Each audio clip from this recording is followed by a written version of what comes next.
Hallo und herzlich willkommen zurück zu einem neuen FEC 2026 Vorbereitungsvideo. Es kam wieder sehr häufig die Frage nach dem Cash-Op, was man so kaufen soll, was ich empfehlen würde, was man kaufen soll.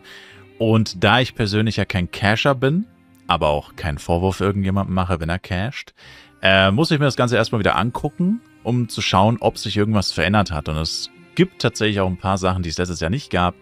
Aber ist davon auch irgendwas für euch relevant? Und die Antwort auf diese Frage ist tatsächlich ein Nein. Also eigentlich gibt es keine neuen Items, die jetzt für den Serverstart explizit neu wären. Das heißt, im Endeffekt gucken wir uns das fast das gleiche an wie letztes Jahr, wobei ich natürlich ein paar Anmerkungen mache, die ich letztes Jahr nicht gemacht habe. Also ich denke, das ist trotzdem wertvoll für euch. Und wir haben wieder diese Kombination, die ich letztes Jahr schon zusammengestellt hatte, mit einer Variation.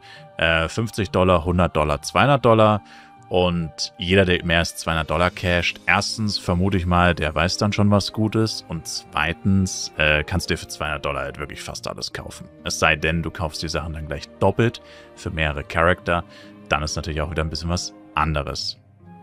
Genau, aber wir fangen jetzt erstmal an mit einer grundsätzlichen Auflistung aller relevanten Gegenstände, die sich lohnen und die auch tatsächlich gut sind. Also lohnen in dem Sinne, da ist grundsätzlich etwas drin, was man überhaupt haben möchte und aber auch gut für das Geld oder besser als die meisten anderen Sachen.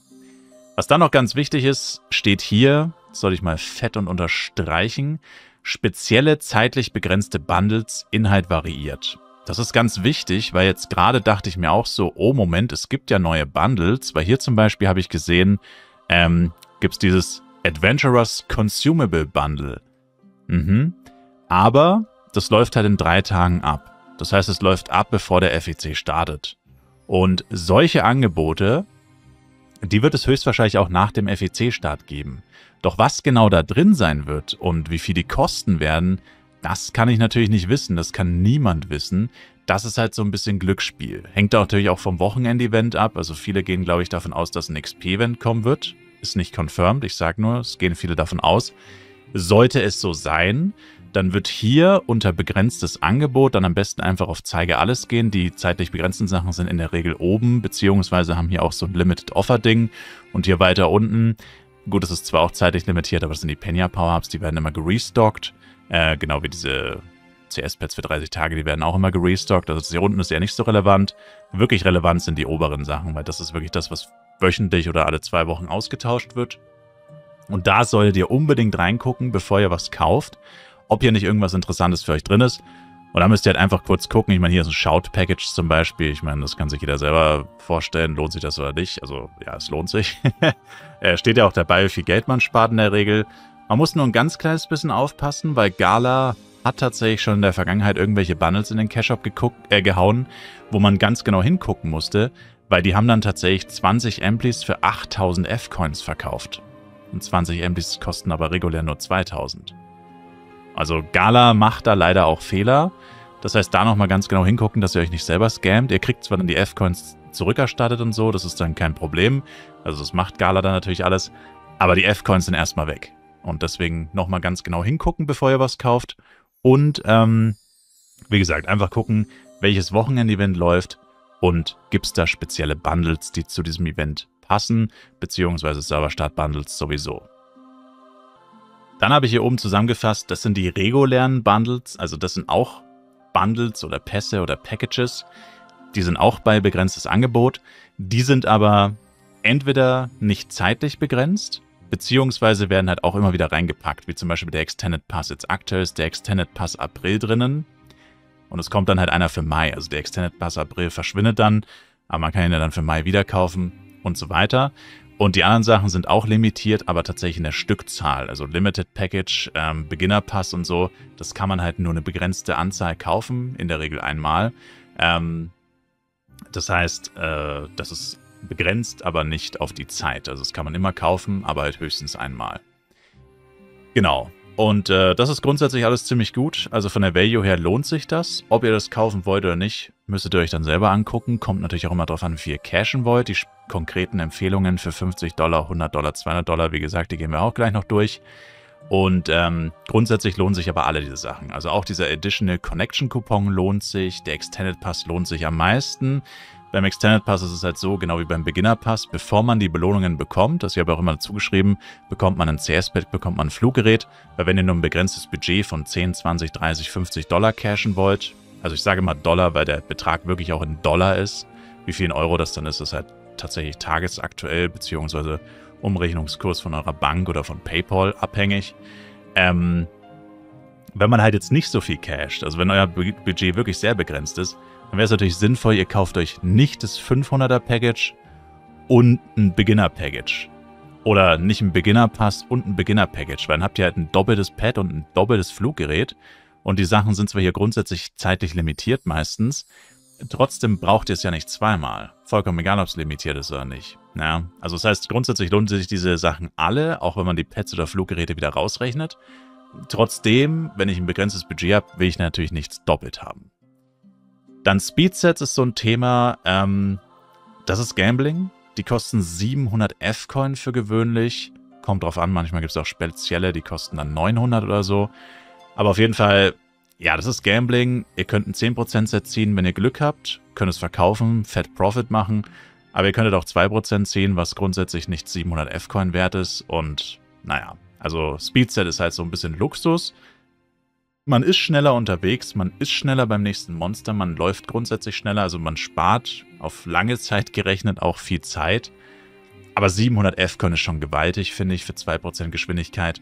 Und in der Regel bekommt man halt auch 2 oder 4, ist das häufigste. Also man kriegt, also erwartungsgemäß solltest du davon ausgehen, du kriegst entweder ein 2% oder ein 4% Set. 6, 8, 10 ist dann eher unwahrscheinlich. Kann aber natürlich kommen. Pad könnt ihr erstmal ignorieren, ein permanentes, weil ihr kriegt ja, wenn ihr hier oben irgendwas kauft, kriegt ihr ein zeitlich begrenztes. Und danach könnt ihr einfach die Gigglebox für Penya kaufen und habt 2 Jars, dann einfach mit den Giggleboxen für Penya jonglieren. Es brauchen ja nicht immer beide Jars zwingend ein CS-Pad, man kann ja zum Beispiel die Party auf Reihenfolge stellen oder so. Genau, und dann kann man auch ohne permanentes CS-Pad den FEC gut verbringen, habe ich letztes Jahr auch so gemacht. Fluggerät, genau das gleiche, könnt ihr euch für Penya später kaufen, beziehungsweise Bloody Cloud ist da noch so ein Stichwort. Bloody Cloud kann man von Red Meteonica droppen, also ein permanentes Premium-Fluggerät, kann man sich tatsächlich auch erspielen. Und die ist auch gar nicht so ultra selten.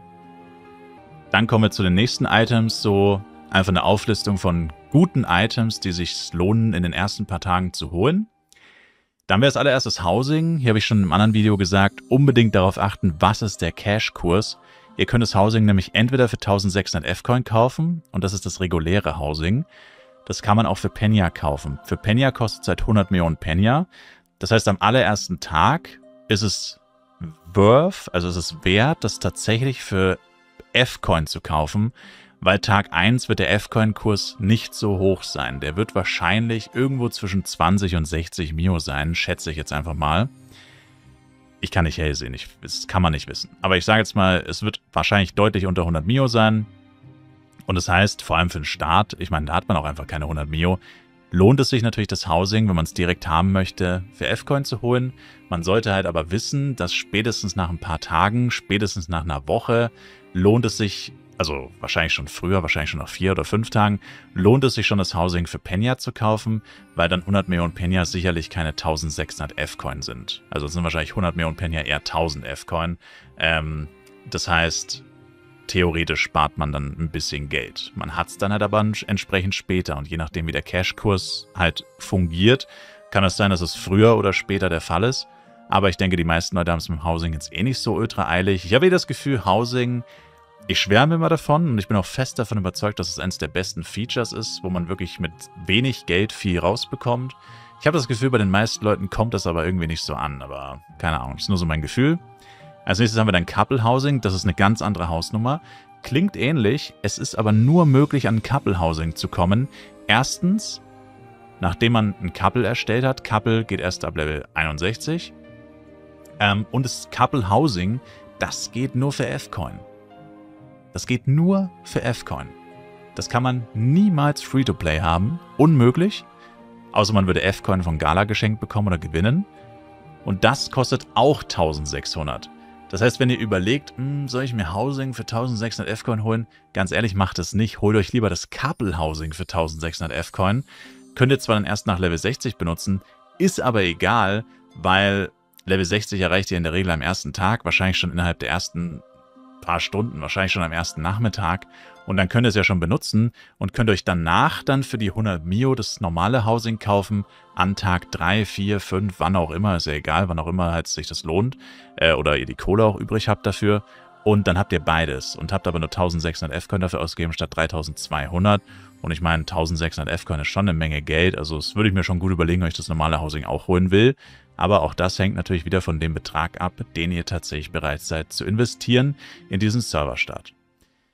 Dann haben wir die Housing-NPCs 15 Tage, die kosten alle 140 F-Coin. Die ich euch empfehlen würde, sind Casanova, Misun, Themas, Hedda, Alice. Ihr kennt sie, das sind die klassischen 5, eigentlich so die 5 universellen, meiner Meinung nach einfach besten. Die sind für jede Klasse, für jeden Job, für Farmen, Leveln, Dungeons, ist für alles gut. Alles davon braucht man eigentlich überall, kann man sagen.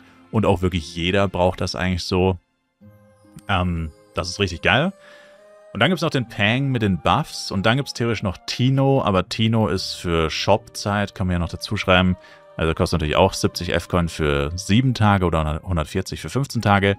Tino erhöht eure Shop-Dauer plus 1, eure Verkäuferdauer plus 1, also Verkäufer-Vendor Dauer plus 1 Tag.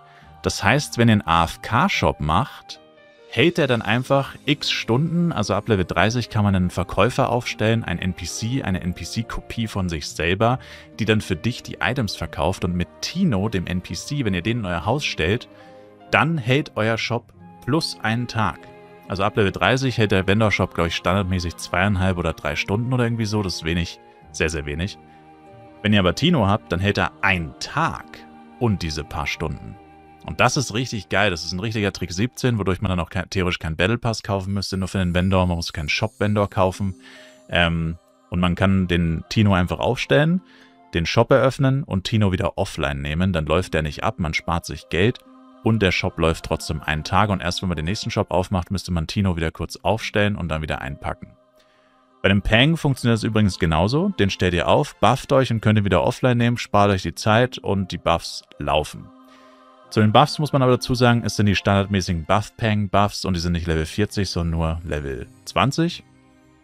Und ja, das ist eine sehr kontroverse Sache, dieser Pang. Man kann auch das Haus von seinen Freunden betreten und sich dort buffen lassen. Das heißt, wenn ihr jemanden kennt, der den kaufen möchte, würde ich mir überlegen, ob das nicht sinnvoller ist, wenn ihr irgendwie eine Gilde habt oder wenn ihr ein paar Leute kennt, ob man dann nicht sagt, hey komm, du kaufst den Pang, wir alle buffen uns bei dir im Haus, weil die Buffs sind ehrlich gesagt nicht mal wirklich bis Level 60 relevant. Also ich würde sagen, die sind tatsächlich wirklich relevant nur so bis Level, keine Ahnung, bis euer Assist Level 30 ist, dann hat der eigentlich schon gefühlt bessere Buffs oder dann lohnt es sich schon nicht mehr immer ins Haus zurückzugehen, um sich zu rebuffen von dem Pang.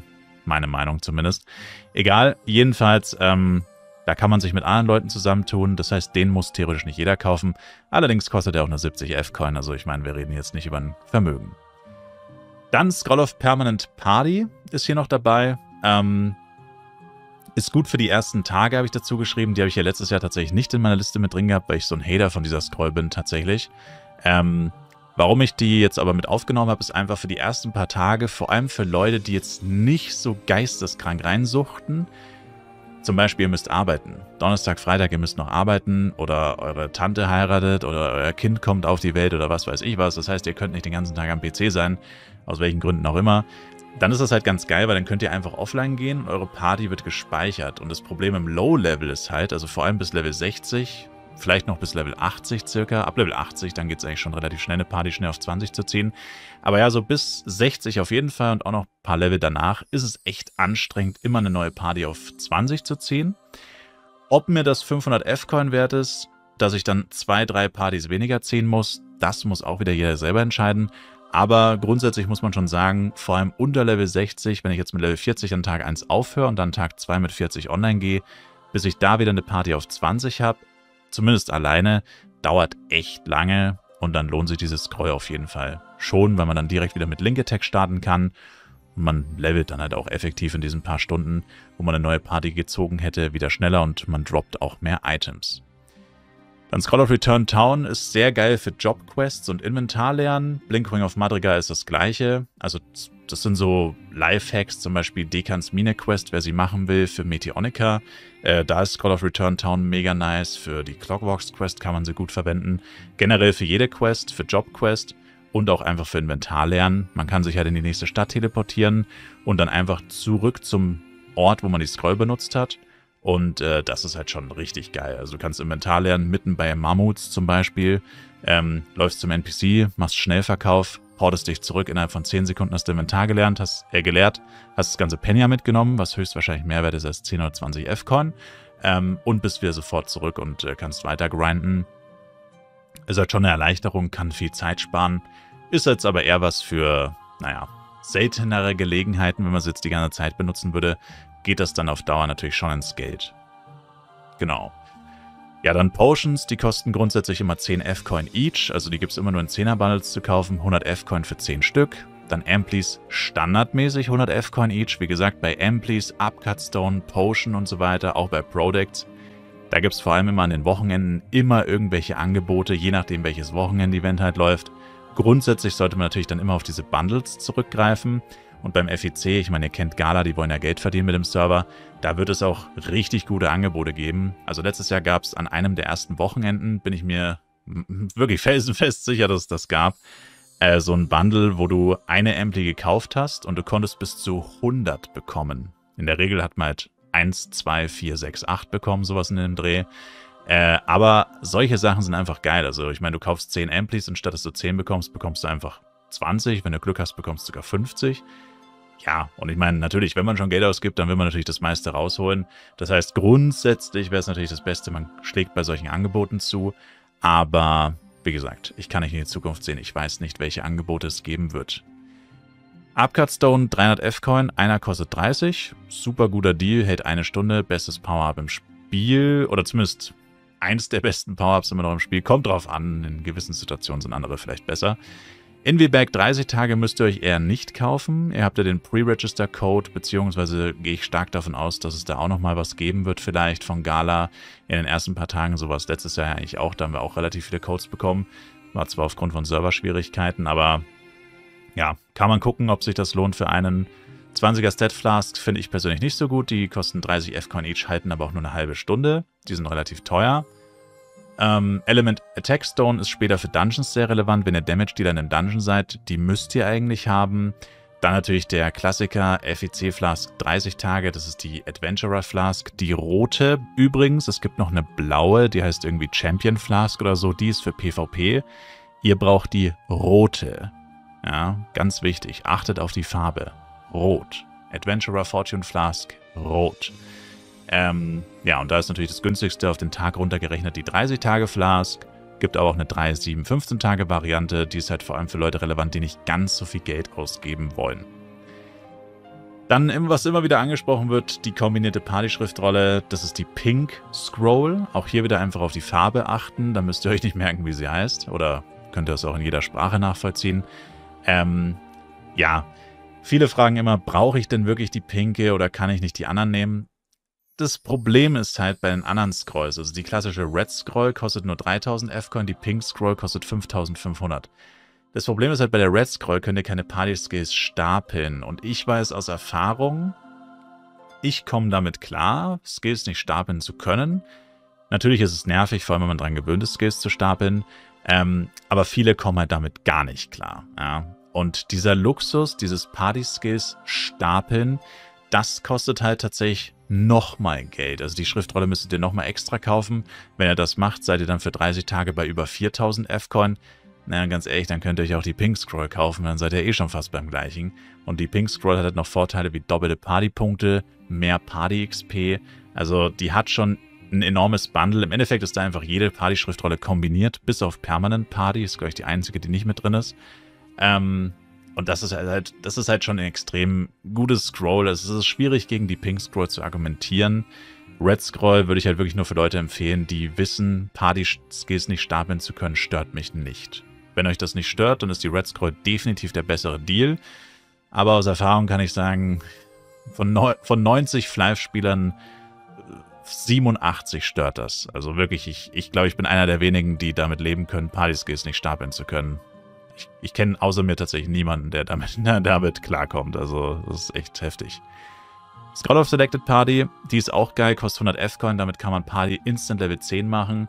Das heißt, ihr gründet eine Party mit euren beiden Charaktern oder mit euren 8 Charaktern und aktiviert dieses Scroll. Party ist Level 10, ihr gebt einen Partynamen ein und dann könnt ihr direkt die Party auf Schaden stellen. Für den ersten Tag das quasi beste Item, kann man fast sagen, ist richtig heftig, weil Party auf Schaden ist das A und O, wie ihr wisst. Und dann noch ein relevantes Item, was aber leider ziemlich teuer ist, ist der Feedback 15 Tage. Der ist erst relevant, wenn ihr einen Pet habt, ein Stat-Pad, ein Crit-Rate-Pad, ein Crit-Damage-Pad etc. Weil das Gracen von einem Pet ist schon insane. Vor allem, wenn euer Equipment nicht so gut ist, könnt ihr euch damit zum Beispiel als Mage Cast-Time holen und Angriffskraft. Oder als Damage-Dealer könnt ihr euch Crit-Damage holen von einem Crit-Rate-Pad, Crit-Damage-Grace. Ist schon richtig cool. Also ist auch ein gutes Power-Up, was man, wenn man das in 15 Tagen jeden Tag mehrere Stunden lang nutzt, wo man auch wirklich sehr viel Wert rausholen kann. Aber wie ihr sehen könnt, 3000 F-Coin für 15 Tage, es ist also wirklich nicht günstig. Aber wenn man dann später ein Pet hat, kann sich das durchaus rentieren. Genau. Und dann kommen wir zur besten Kombi für 5625 F-Coin. Das sind eben diese $50. Wie viel Euro das sind, das, wie gesagt, das kommt dann drauf an. Das habe ich letztes Jahr zusammengestellt und die einzige Änderung, also es ist nicht wirklich eine Änderung, ich habe nur hier dazu geschrieben, hier kann man halt natürlich den NPC Pang mit reinnehmen. Ja, also ich kaufe mir einfach dann nur 7-mal Blinkwing of Madrigal oder Return Town und nehme stattdessen den Pang. Wenn ihr keine Gilde habt oder niemanden kennt, der euch seinen Pang nutzen lassen will oder kann und ihr wollt ihn aber haben, dann könnt ihr ihn euch ja auch selber kaufen. Genau, aber es ist eigentlich die einzige Änderung, die ich jetzt hier wirklich vorgenommen hätte. Ansonsten gehen wir schnell durch. Couple Housing, 1600 F-Coin, kombinierte Party-Schriftrolle für 3 Tage, für einen Tag 3-mal, also für 3 Tage dann, fürs erste Wochenende im Endeffekt, kostet 900 F-Coin. Scroll of Selected Party kostet nur 100 zum Glück. Party Instant auf 10, Party Instant auf Schaden. FEC Flask 3 Tage ist ja dann auch nur fürs erste Wochenende. Limited Package 500. Beginners Package A. Dann, wie gesagt, hier so ein paar Goodies, dass man trotzdem zumindest zusätzlich zu dem Pre-Register-Code noch ein paar Amplis, ein paar Power-Ups hat und auf jeden Fall den ersten Tag mit Permanent Upcut und so weiter oder Permanent Potions, je nachdem, durchleveln kann. Und dann natürlich, wenn man sich schon das Couple Housing kauft, dann will man natürlich auch direkt NPCs reinstellen. Fürs normale Haus dann natürlich das gleiche. Dann hier alle relevanten NPCs nur in der 7-Tage-Version direkt 2-mal, damit man sie sowohl ins Couple Haus als auch ins normale Haus stellen kann. Aber gut, ich habe jetzt alle relevanten NPCs gesagt. XP, Drop und PvE-Damage sind die 3 wichtigeren. Die anderen beiden PvE-Damage Reduktion und Geschwindigkeit sind, sage ich mal, die man jetzt nicht zwingend immer braucht. Also die 3 sind nochmal wichtiger als die anderen beiden. Dann haben wir die Kombi für 11.500 F-Coin. Auch hier ist es eigentlich einfach das gleiche wie letztes Jahr. Nur auch wieder hier mit dem Zusatz, holt euch den NPC Pang, wenn ihr auf die Buffs angewiesen seid oder wenn ihr die unbedingt haben wollt. Ansonsten sehr ähnliche Kombi. Couple Housing, 3-mal die 1-Tages Pink Scroll, Selected Party, FEC Flask für 3 Tage, Limited Package 500, 900, Beginners Package A, Beginner Pass. Ihr seht schon, hier haben wir jetzt alle Dinger mit drin. Wer halt sagt, er will aber auf keinen Fall diese doppelten CS-Pads haben, doppelten Fluggeräte etc., kann das halt beliebig rausschmeißen und durch Power-Ups oder ähnliches ersetzen. Dann Extended Pass habe ich hier dann direkt 2-mal mit reingenommen, für April, Mai oder Mai, Juni. Letztes Jahr war es übrigens so, dass der April-Pass verlängert wurde, sodass man ihn im Mai noch abschließen konnte, weil das haben jetzt dieses Jahr auch schon viele Leute gefragt. Ja, Moment mal, der Server startet ja am 23. April. Ich kann in einer Woche gar nicht den Pass abschließen, das geht ja gar nicht. Das ist richtig. Also ich glaube zumindest, dass es nicht geht. Es könnte tatsächlich gehen, aber es ist eher schwierig. Also die meisten würden es nicht schaffen. Die haben es aber letztes Jahr tatsächlich verlängert und die meisten gehen davon aus, oder ich auch, dass das dieses Jahr auch wieder so sein wird. Das heißt, du hast für den April-Pass dann wahrscheinlich bis in den Mai Zeit, um den abzuschließen. Ansonsten könntest du auch einfach den Mai-Juni-Pass kaufen. Also wäre theoretisch auch eine Möglichkeit. Dann Additional Connection Coupon habe ich hier noch mit reingenommen. Wie gesagt, ist auch definitiv sein Geld wert. Es dauert halt leider ein bisschen, bis man die Belohnungen bekommt. Ähnlich wie beim Extended und Beginner Pass. Man kriegt die Sachen halt nicht sofort. Das ist der einzige Nachteil eigentlich. Ansonsten sind die definitiv ihr Geld wert. Auch hier wieder, wie gesagt, Blinkwing of Madrigal, Return Town, für ein paar Quests und so weiter kann man die echt gut nutzen. Also vor allem Job-Quest ist damit natürlich gemeint. Für Random Quests will ich es jetzt nicht benutzen, weil ihr solltet ja am Anfang nicht wirklich viel questen. Dann hier auch wieder 50 Potions, 4 Amplis, bisschen Power-Ups sind am Start. Und dann haben wir noch Casanova, Misun, Hetta, Themas. Also hier ist jetzt alles dabei, außer Alice mit der PvE-Schadensreduktion. Ja, wie gesagt, das ist nur so eine Vorlage, die kann man beliebig anpassen. Ich glaube, letztes Jahr haben viele Leute hinterfragt, ja, warum denn nur FEC Flask 3 Tage und kombinierte Party-Schriftrolle auch effektiv 3 Tage. Naja, das Problem ist halt, dass die echt unfassbar teuer sind. Also wir können auch mal hochgucken, die 30-Tage-Scroll kostet allein 5.500, die 30-Tage-Flask kostet 3.800. Nur diese Beine in der 30-Tage-Version würden schon 9.300 F-Coin kosten. Selbst in der 15-Tage-Version sind wir bei 5.500. Da ist halt direkt euer gesamtes Budget oder die Hälfte eures Budgets nur für 2 Sachen weg. Dann habt ihr aber ansonsten gar nichts. Dann habt ihr keinen Pass, keine NPCs, kein Couple Housing. Da ist dann auch nichts dabei. Da habt ihr wirklich nur 2 Sachen. Die sind brutal teuer, diese Teile.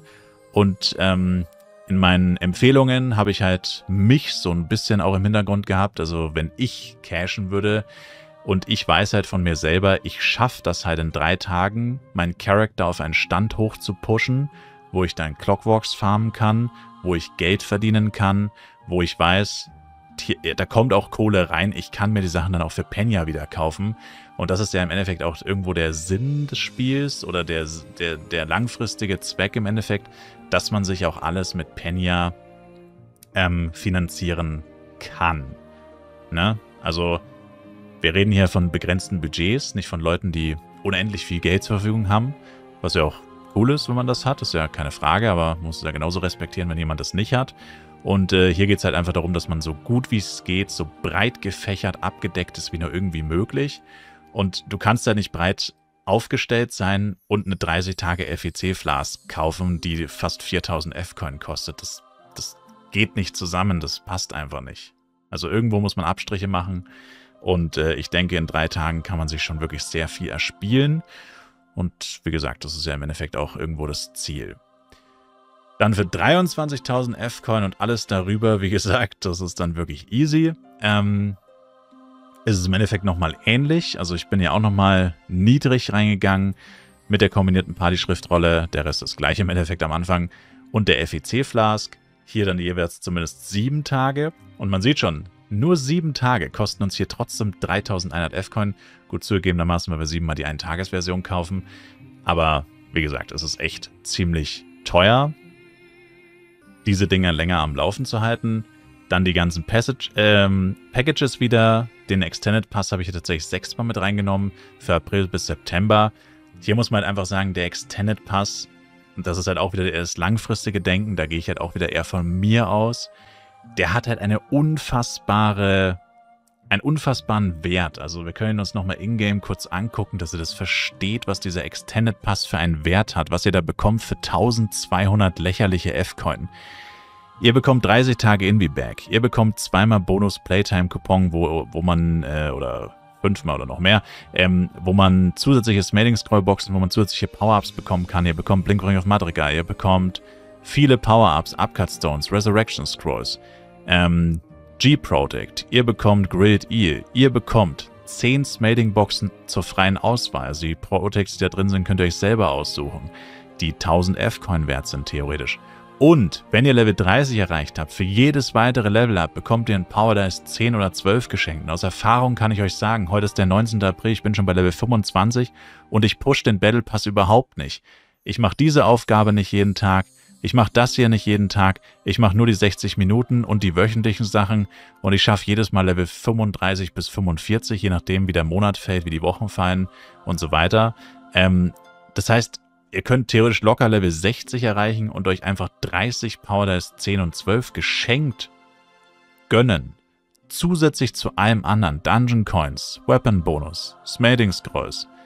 Also dieser Pass hat eine unfassbare Value.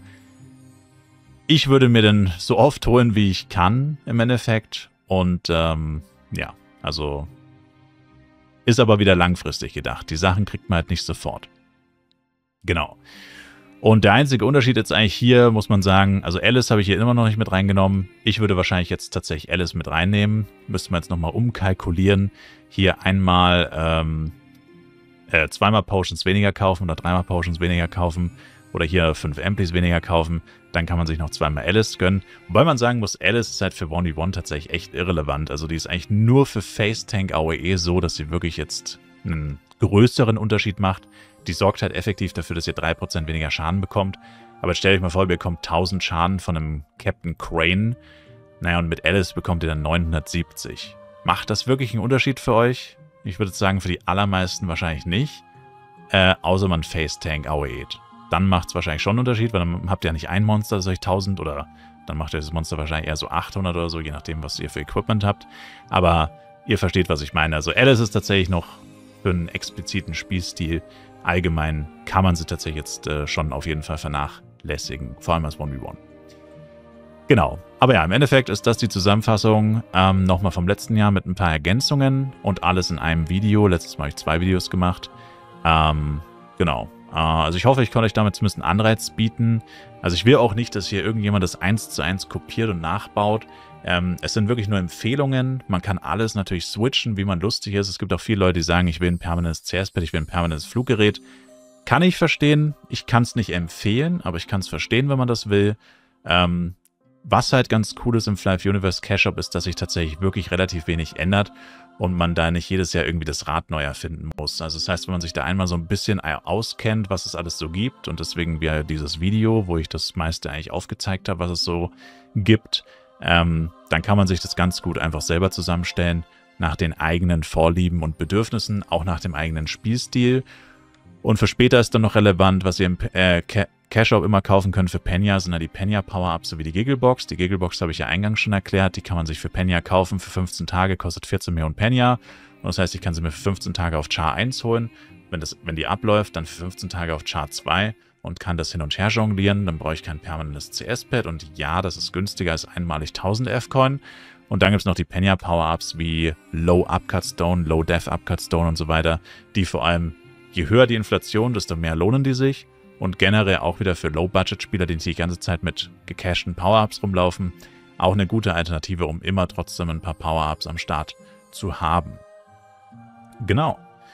Und ja, deswegen sage ich, danke euch vielmals fürs Zuschauen. Ich würde mich auf jeden Fall selber ein Like, Kommentar, noch ein Abo von euch freuen. Und ja, investiert euer Geld klug.